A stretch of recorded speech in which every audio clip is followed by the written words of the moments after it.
కార్తీక మాసం చివరి సోమవారం కావడంతో శివాలయాలకు భక్తులు పోటెత్తారు. ప్రకాశం జిల్లా దొనకొండ శ్రీ ఆనంద ఆశ్రమంలో వెంచేసియున్న శ్రీ గోవిందమాంబ సహిత శ్రీ వీరబ్రహ్మేంద్ర స్వామి వారికి, శ్రీ అన్నపూర్ణ సహిత కాశీ విశ్వేశ్వర స్వామి వారికి ప్రత్యేక అభిషేకం నిర్వహించారు. తెల్లవారుజాము నుండి భక్తులు కార్తీక దీపం వెలిగించి, నమక చమకాలతో స్వామి వార్లను ప్రత్యేక అలంకరించి, పంచామృత అభిషేకం, శివ అష్టోత్తర సహస్రనామార్చనలు, మహా నైవేద్యం సమర్పించి హారతులు ఇచ్చారు. అధిక సంఖ్యలో భక్తులు పాల్గొని హర హర మహాదేవ శంభో శంకర అంటూ శివనామస్మరణ చేశారు. వచ్చిన భక్తులకు ఆశ్రమ ప్రధాన అర్చకులు మణి బాబు శర్మ తీర్థప్రసాదాలు అందజేశారు.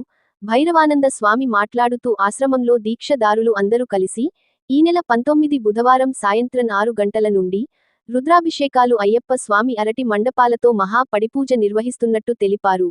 దీక్షదారులు భక్తులు అధిక సంఖ్యలో ఈ మహా కార్యక్రమంలో పాల్గొని తీర్థప్రసాదాలు అల్పాహారం స్వీకరించి స్వామి దివ్య ఆశీస్సులు పొందాలని కోరారు.